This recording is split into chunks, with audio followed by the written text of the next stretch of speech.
ज्यादातर लोग आप में से ये हनुमान जी को बंदर कहते होंगे। वो बंदर नहीं है, मंकी नहीं है। तो मंकी हमारा फोर फादर नहीं रहा। हनुमान जी बंदर नहीं थे।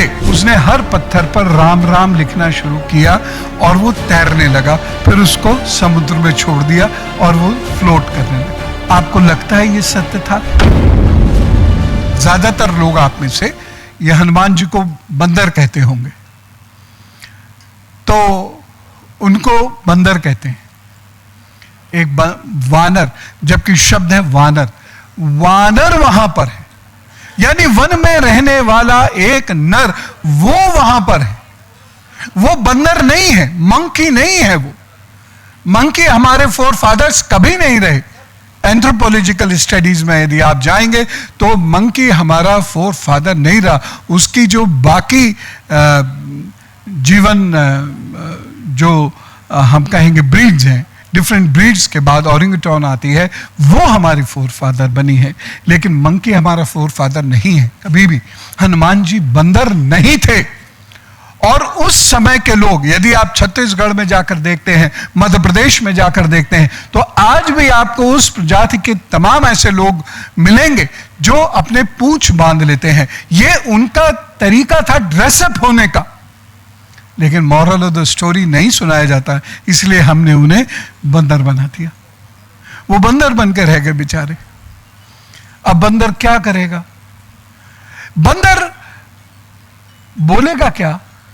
कभी किसी युग में बंदर ने बात की, लेकिन यहां पर बहुत स्पष्ट कहा गया है किष्किंधा कांड में कि श्री राम लक्ष्मण जी से कहते हैं कि यह कोई साधारण मनुष्य नहीं है। इसने वेद पाठ किया हुआ है, इसके पास आरोह अवरोह है। जो वेद पाठी लोग हैं वो उसको आसानी से समझ सकते हैं। इसके पास वो है, यानी वो व्यक्ति जिन्हें हम श्री हनुमान कहते हैं, किसी भी हालत में बंदर नहीं थे। ये कहानियों के माध्यम से हम तक, आप तक पहुंच गया। और यही कारण है कि हम बंदर की प्रतिमा तो पूछते हैं, जब असली वाले बंदर आ जाते हैं तो उन्हें डंडा लेके हट हट हट हट करते हैं, क्योंकि श्रद्धा नहीं है। कहीं ना कहीं हम भी जानते हैं कि ये वो बानर नहीं है, ये वो बंदर नहीं है। तुम वन में रहने वाले मनुष्यों के बारे में बात की गई है। दूसरी बात, अक्सर एक कहानी आपने सुनी होगी, शायद सुनाई भी हो, कि पुल कैसे बनाया जाए।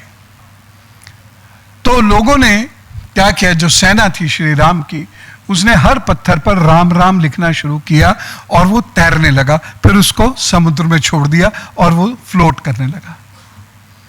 आपको लगता है ये सत्य था? हृदय पे हाथ रखकर बताइए। सुना और उसे हमने मान लिया, ये एक अलग बात है, लेकिन क्या यह लगता है कि यह सत्य था? अच्छा, मैं एक छोटी सी बात कहना चाहूंगा। मान लीजिए कि श्री राम लिखा पत्थर पर समुद्र में डाल दिया, अब वो तैर रहा है।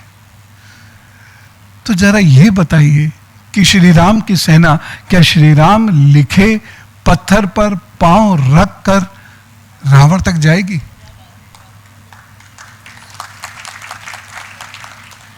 अपने इष्ट के नाम को अपने पांव के तले दबा देगी? हमारे यहां तो गुरु के चप्पल पर भी पांव पड़ जाए तो 4 बार उसको मस्तक से लगाते हैं। तो ऐसा कुलीन देश क्या कभी ऐसा कार्य करेगा? सोच के देखिए। तो मॉरल ऑफ द स्टोरी हमको नहीं पता, इसलिए हमने उसे ही अंतिम कथा मान लिया, उसे ही अंतिम कहानी समझ लिया। उसमें एक पात्र रावण भी आ जाता है। रावण के लिए भी यही थियरी है। धर्म में बहुत सारी विसंगतियां आती हैं और चली भी जाती हैं।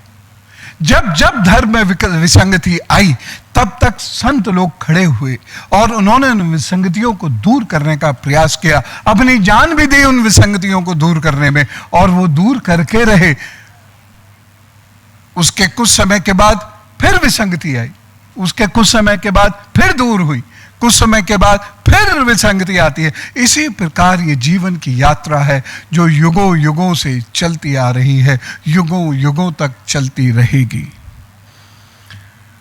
तो धर्म में कभी कभी उसके इंटरप्रिटेशन में बहुत फर्क आ जाता है। उसको गहराई से समझें धार्मिक लोग, कहीं ऐसा ना हो कि हम उसे समझ ना पाएं और बहकर ऐसी जगह पहुंच जाएं कि हम चले थे समुद्र की ओर जाने को, ये क्या हुआ कि नदिया से बाहर निकलकर एक कुएं का मेंढक बन के वहां डूब गए। तो हमारी पतवार हमारा कर्म है। हमें जो रहना चाहिए वो उस कमल की तरह रहना चाहिए जिसके पत्तों पर पानी की कोई एक बूंद नहीं चिपकती।